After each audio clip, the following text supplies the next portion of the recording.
Hi, you guys. We're back here, season 2, episode 2 at Plan for the Magic. Today, we are going to preview my next trip, which is an adult-only trip with me and my husband for a long-ish weekend. We're glad you're here. This is another Disney podcast production. Adults only, huh? How fantastic is that?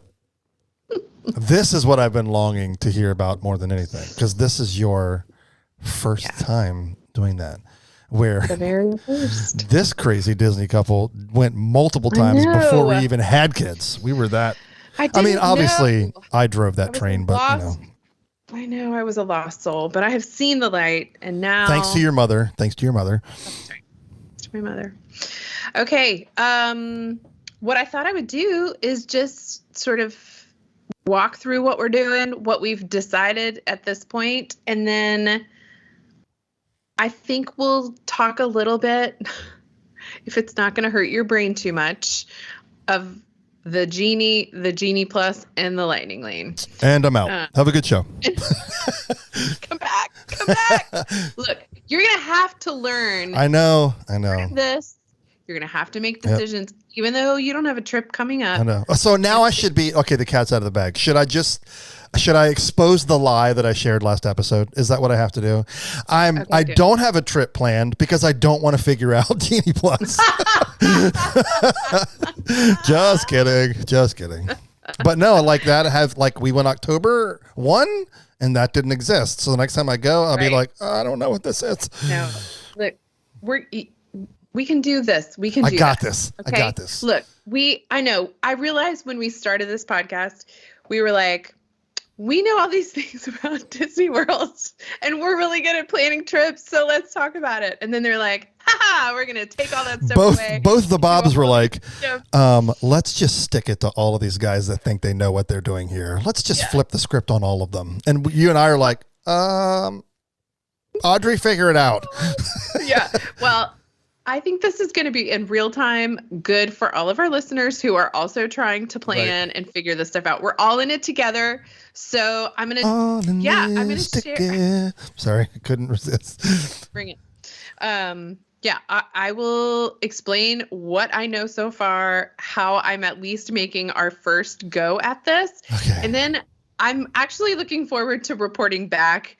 And then that way we can sort of evaluate in real time and be like, this was the wrong choice. This was the right choice. So hopefully if I can make some mistakes for us, love it, then we can do better the next time. Yeah. And now what I'm requiring is a little bit different from our listeners and watchers. And that is play by play in the moment. Grab your phone, start recording. Okay, so we just did this and this is how much it cost us.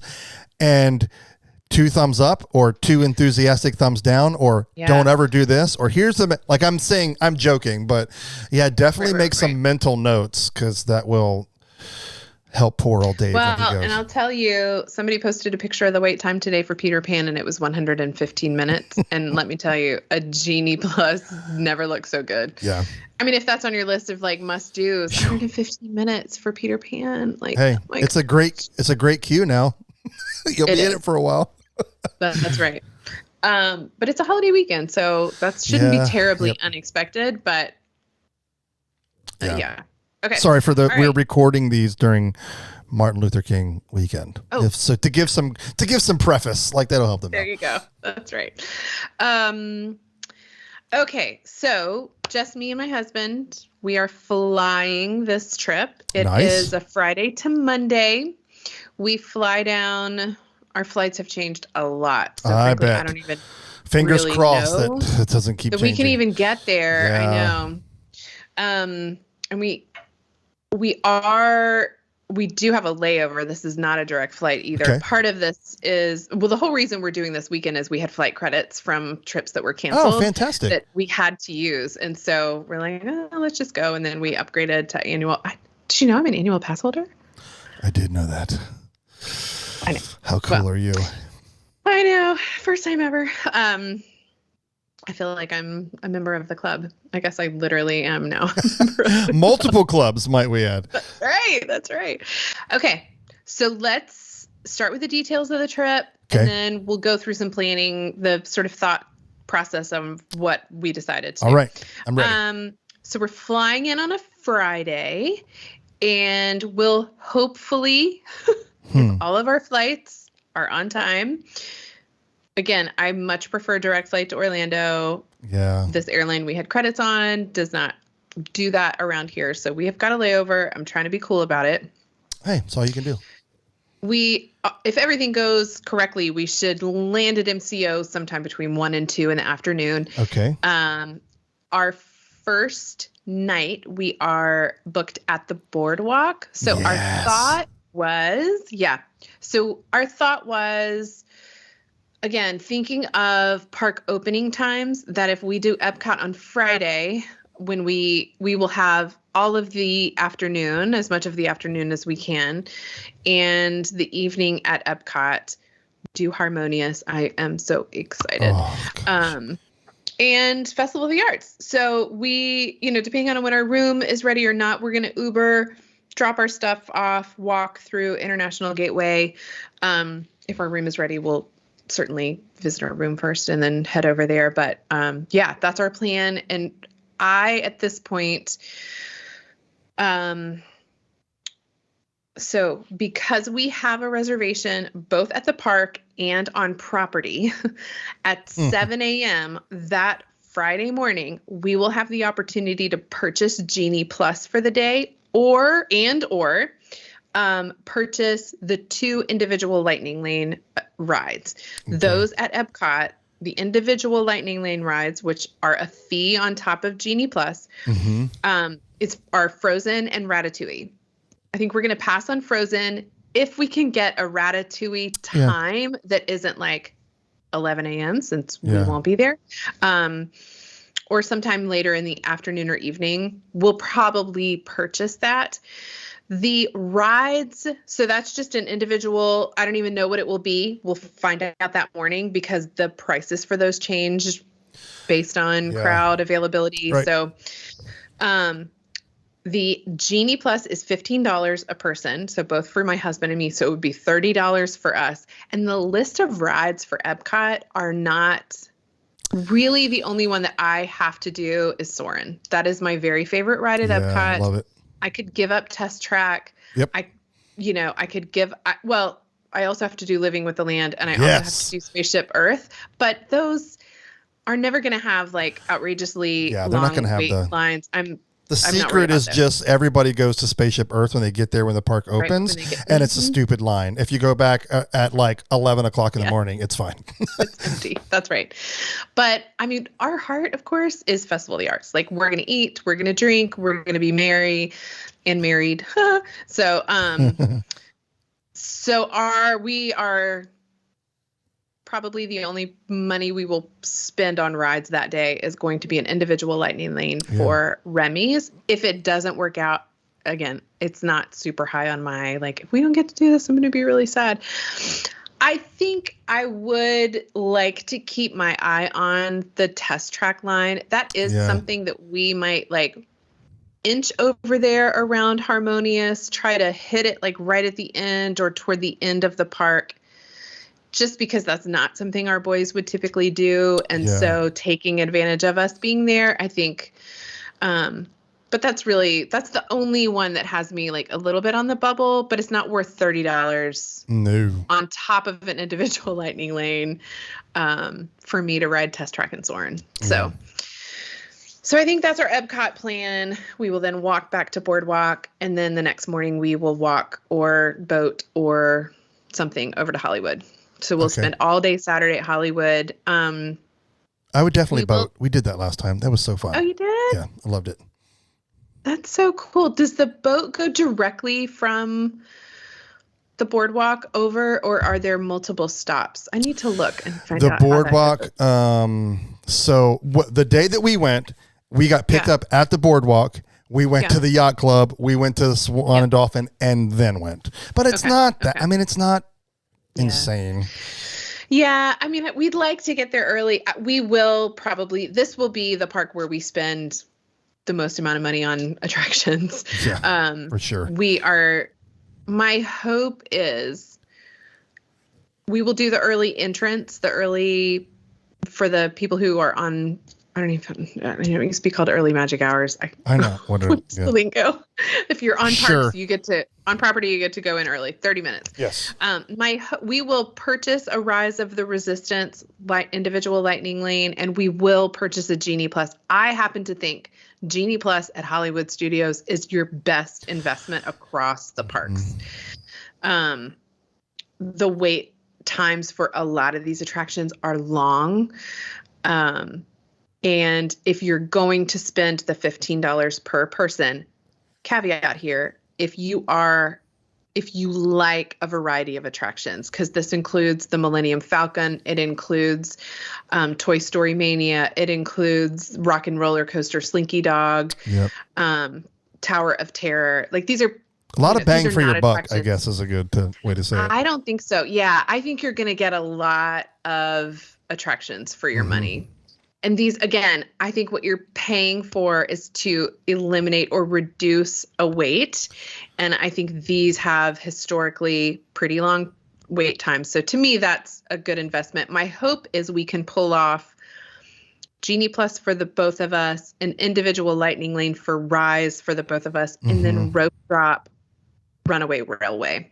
Yeah. If we can rope drop Mickey's Runaway Railway, that's the second individual lightning lane. It just doesn't seem like that's one I really want to spend extra money on. So, and I'm okay standing in line even like 45 minutes to an hour for that. I think it's worth the wait. It'll be like you do that first, like you said, you're still fresh in your day. You're not worn out. And you're like, oh my, it's not in the heat of the day, right? So you're not like, there's some advantages to waiting in a longer line even in the morning. And you guys will be beneficiaries of it because of it's only 30 minutes, but that makes a big deal, right? Like that's what's challenging for people that stay off property and they're like, oh, we're going to rope drop. And I'm like, yeah, but there's already going to be a 30 to 45 minute wait at Seven Dwarfs Mine Train because all of the people on property there. Like, so so rope drop just means something different now, unless you're staying on property. It's a weird time to try to plan.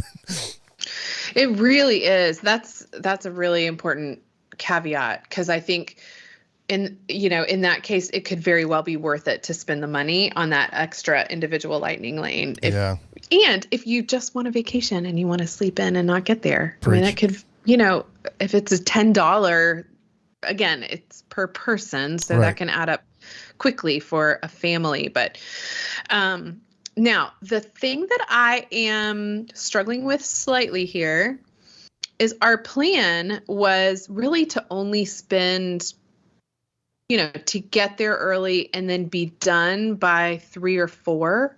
But what I am seeing is that Genie Plus rides a lot of them happen in the afternoon. So your first one, right? It's sort of like the old Fast Pass, but you don't get the first 2, right? So you get your first Fast Pass. You can't get your second one until you've used that first one. So if you don't get your first lightning lane reservation using Genie Plus until 11 or 12, you have a list of 5 or 6 attractions you want to get through, and you have to do them one at a time. So you're going to be forced to stay in the park till late in the afternoon. It almost feels evening. intentional, doesn't it? I'm just going to throw that out there. I'm pretty sure it is.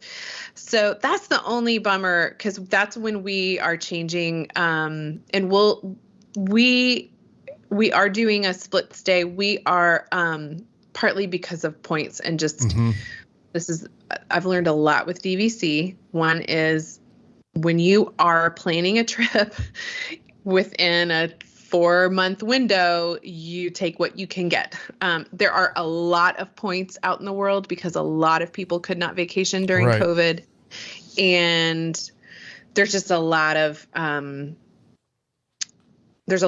reservations. And so when you're trying to plan a relatively, a trip that's not eons in the future, you're going to have to deal with what you get. So we opted for 1 night at Boardwalk, and then we are going to do a split stay over at Saratoga Springs.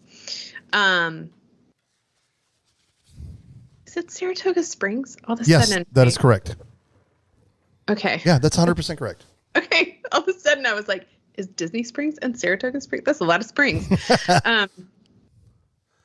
There are Disney will, especially if you're doing a split stay, well, only if you're doing a split stay on property, they will transfer your bags. We're going to not do that. We're just going to leave our bags at Bell Services. And then when we walk, because we're so close to Hollywood Studios, so we'll just go back to the boardwalk, grab a Uber or Lyft, and then get over with our stuff. And part of that is there's, sometimes they can get your bags to you really quickly, and other times they're not going to come until later in the evening. And so, and then we have, so the plan was, and, again, we'll see how this Genie Plus, these times sort of plan out. But our plan was to get settled in our room, hang out, and then we're going to walk to Disney Springs, and we've got dinner reservations at Disney Springs. Oh, great.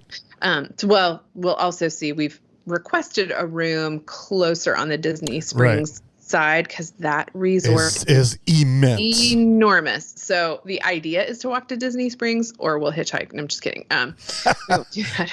I guess now I think for the boat. There's a boat, but again, it depends on where you're staying. That could be even a hike to the boat, right? Right. I'm actually really excited. I've never been to that property at all. So and they've finished refurbishing all of their rooms. Oh, nice. So I'm excited to stay there. And then, so that's our Saturday plan. And then Sunday, we are spending the whole day at Magic Kingdom. We'll come back probably in the afternoon to hang out. Oh, I forgot to say that we have an Oga's Cantina reservation. Oh, fun. Yeah. For Hollywood. So again, that's kind of a big deal. So good. Yeah. Good grab. This is, we should have mentioned this in episode 1 of, only making reservations for 2 people is radically different than trying to find dining reservations for 4 or more. Yep.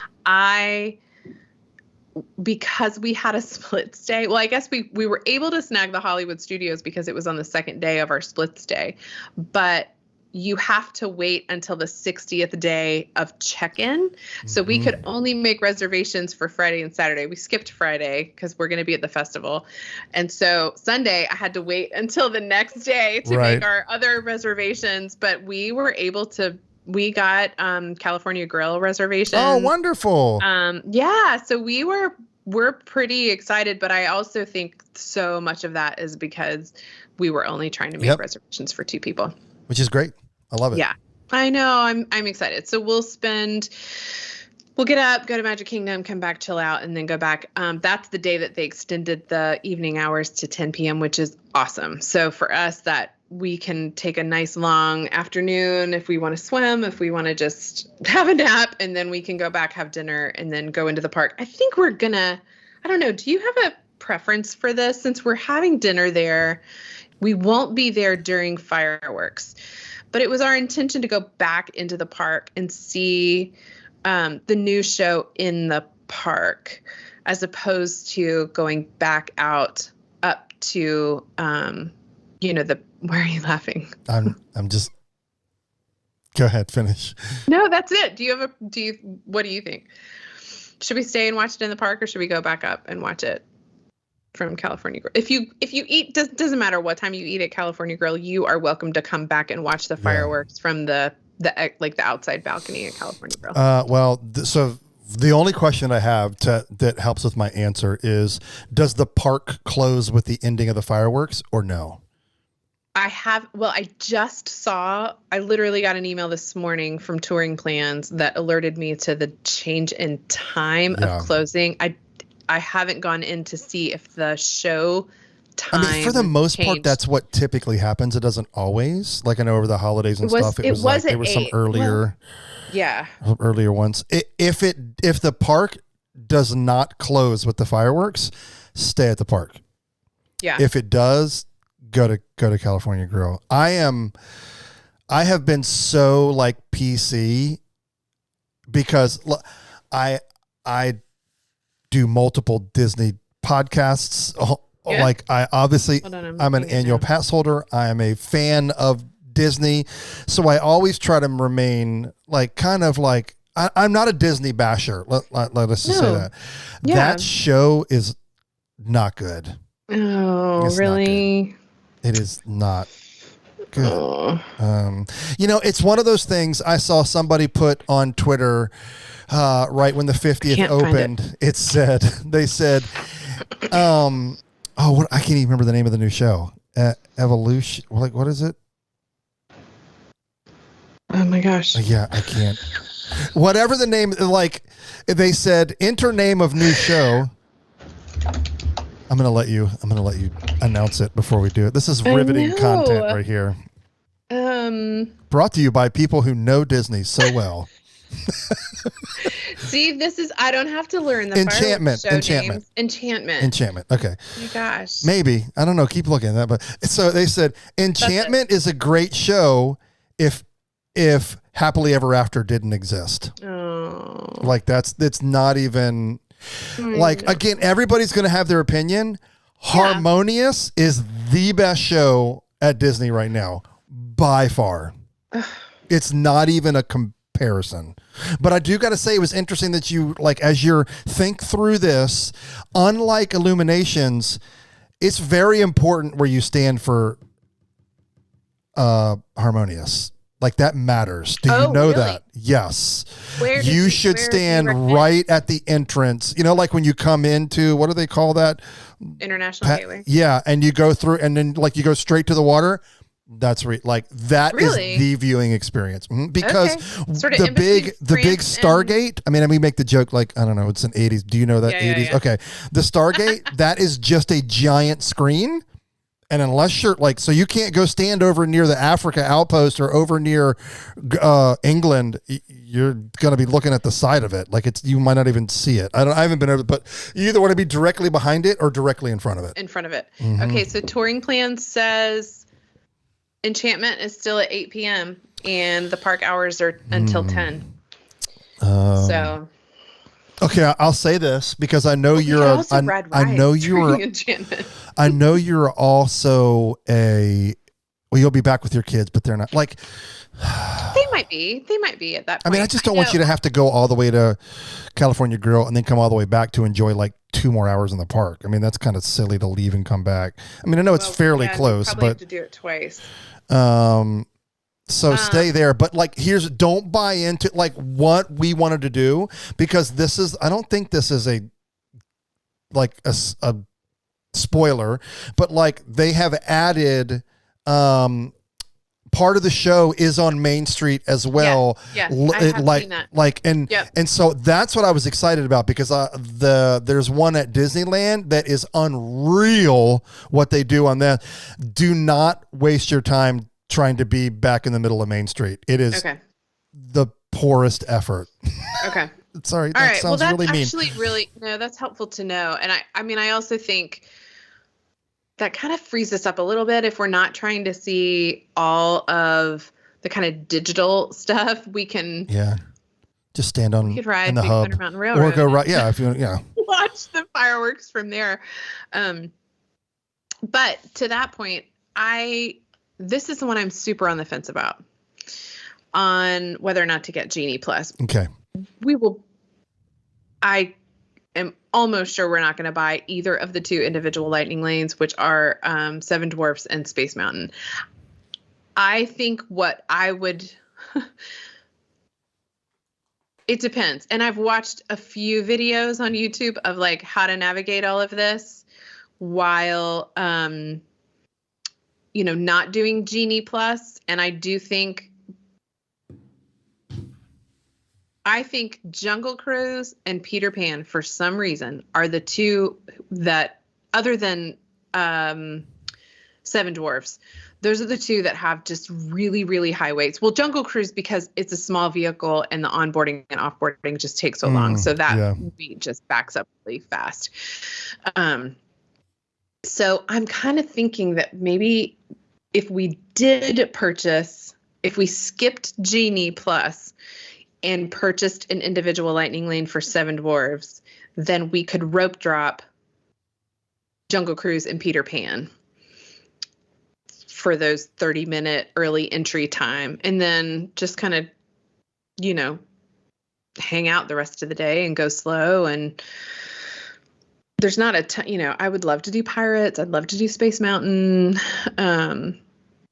I mean, certainly Haunted Mansion. Right now, the crowd calendar for that day doesn't look crazy, but I am a little suspicious that they've, like you said, now they've increased the time. So anyway, that might be a game time decision. I just really don't know. The list of attractions for Genie Plus is really long. It's by far the longest in Magic Kingdom, but I also think there aren't a ton of these that have outrageously long waits. I'm happy to wait in line for 25 or 35 minutes. Yeah. Like, that's nothing to me.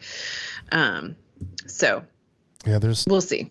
I like to give you some perspective. I've ridden Slinky Dog's Dash, which I know people love, but it has a poor taste in my mouth because in Fast Pass days, I was never able to get a Fast Pass for it. Right. And every time I waited in line, it was 60 minutes. So I've ridden it 3 times and rated 3 hours to ride it. So is it great? Yeah. Is it worth an hour? No, not even close. Yeah. So challenging. But it's smart that you're talking through this, thinking through this, strategizing through like it's what's so fun. But to me at the beginning of the day, like I said, at the beginning of the day to rope drop and it even potentially be 45 minutes to an hour, I think Runaway Railway is worth it. It's just so unique. Right. It's just so different. It's just so immersive. It's not like anything you've ever done before. To me, a roller coaster, there's only so many ways you can make it different, right? And it's really just a Toy Story themed roller coaster, right? Like that's it. And I'll tell you, like, if Andrew and I wake up on that Sunday morning and we're like, look, we want to do all the mountains, we want to do Splash, Space, you do Big Thunder, we want it, then we'll do it. We'll get Genie Plus and we will just ride every attraction in Magic Kingdom. But we might not want to do that. We might want to eat. We might want to park hop. I think that's going to be the day where I don't know. And I also love to do little gifts. This is one thing that an episode we haven't gotten to yet, but sort of all of these extras I do on our family vacations. And what I want to do is, instead of the hustle of trying to find Disney stuff around here, which I've been pretty successful at between the dollar store, I think our JCPenney had a whole they have a huge Disney store within their store. But I really would love to try to get as many little things while we're there to bring back down with us, and have those for the kids. Love it. For our trip in April. So, I don't, and then we have Monday, it's funny, our flight doesn't leave until 2, I think, in the afternoon. We don't have any reservations. I think we have a park reservation for Magic Kingdom, but we might move that to Animal Kingdom and just go and walk around. Yeah. I don't know. That's right, Everest. Everest is down, man. Oh yeah. Well, so is Splash Mountain. I forgot about that when I said ride all the 3 mountains. Yep. Yep. That's right. 'Tis the season. In January, that's not high on my list of wanting an attraction to ride anyway. So that's I feel like we have some structure to our trip. Yeah. We've got 3 reservations between Oga's and the 2 dinner reservations. We've got park reservations at least. I know how Hollywood is going to go, but otherwise, I think we're just going to kind of wing it. Oh, you said it. There it is, ladies and gentlemen. We have won. Team Wing It is now Dave and Audrey. It's not. No, I was actually going to say, what I was going to say, I think is very important for people to hear. Audrey is the more of a planner between the two of us. She pays attention to the space in between the words, right? I mean, it's she's looking at all the details. But I also know Audrey well enough that where some of you, and I'm not pointing you out, but some people, when things don't go according to plan, it really upsets them. It really they don't do well when things and like one of the things important, you can plan to the T, but you always have to be ready for things that are going to be out of your control. Like that's one thing I think is always important to say, which like as much as you have to plan for a Disney, and even us wingers still have to plan quite a bit. Like if we want to eat at a nice restaurant, we're not going to be able to walk up and say, hey man, I'm at Magic Kingdom, I'm going to go eat here. Like that's not going to, that's not going to fly. So, but be flexible enough to be flexible enough really for two things: to allow the spontaneity of a trip like that, and also things that change that are out of your control, like a 6.5 hour rainstorm in the middle of your day. Right. That's, I mean, what do you like? That changes everything. Right. Like, you know, and so just be ready and be flexible and floaty enough to That's good. Yeah. To be floaty enough to, I think that's always, I feel like we don't talk about that enough when our planning. I think that is such a wise word. And, you know, I have several friends who've reached out, they're planning. I have a friend who reached out and literally was like, in 10 days, we want to go to Disney World. What should we do? You're going to stand in line. But my advice to all of them was pick 2 or 3 things that are really important to you and try to do them. And then the magic of Walt Disney World is all around you. Just pay attention to where you are. You can't think of where you are not because there's a million things to do that you're not going to get a chance to do. And you can pay attention to them and be mindful of them and be really sad about it. Yep. Or you can be really attentive to this moment that you're in. If it's soggy 100%. And rained on and you're hungry, go jump in the puddles. Yeah, totally. I love that. So here, okay, I do want to say this shameless plug because you just said that. Like you have a friend that's like, we're going to go to Disney World in 10 days. And they've done any planning and that, you know, like, okay, here's our shameless plug. I don't know. It might be it'll have already come out, but we will have just done a show recently about that very question. Hey, I'm going to this park for a day. What are 3 things that I got to do? So that's coming up. And for right now, in a couple of weeks, when this launches, it'll already be out. And I think I can look up the name of it right now. So, because we already recorded it. So we called it, wait for it. 3 things you can't miss in each park. That's going to be, Yep. That's so great. I love it. Thanks for being the a list good, could be 50, but it's just 3. I mean, I think that's really, I think that's the wise way to go. Right, because we have that. People are like, Dave, I know you know Disney. Like my company, I'm there, and like I have a day at Magic Kingdom. What should I do? You know, because people aren't Disney, they're not planners. They're just realizing they're going to be there, and they're like, oh, I should go to Disney for a day. You know, like they care about it enough to I want to go, right? And so those kind of people, you like always have something in your back pocket to be able to say, dude, you got to do this. Like, and I you know what? Yeah. I'll cheat. I'll give you pick a random park. Pick one of the 4 parks. Pick one. Go. Animal. Okay. Animal Kingdom. You got to do Expedition Everest. Closed right now. You got to do the safari and you got to do Flight of Passage. Like that's, again, those are all kind of low hanging fruit. Like Animal Kingdom is kind of there's not a lot to do there, but I will say, like, we didn't do this, but like to me, like an honorable mention was there are a couple of sit down restaurants in Animal Kingdom that are really good. So explore that. They're worth having like a sit down meal there. Some cool, like different food that you won't get anywhere else. Right. And when you're on an adult only trip, you can explore. That's right. I will have plantains. Plantains I will have. I can't believe it. I can't believe this is happening. And it's our first like weekend trip. So we'll see. Can't believe I said I'm winging it. All right. And it's in the off season. Like, I think that's like, I don't think it's going to be that busy. I think that's great for you. I don't think so. I think we're going to have a good time. All right. Well, I suppose the next time we chat, I shall report about how it went. I cannot wait to hear. Oh my gosh. Okay. See y'all next time. Hey. Bye. Oh. Hey, have a blast. Thanks. Okay. See you guys soon. Okay. Bye.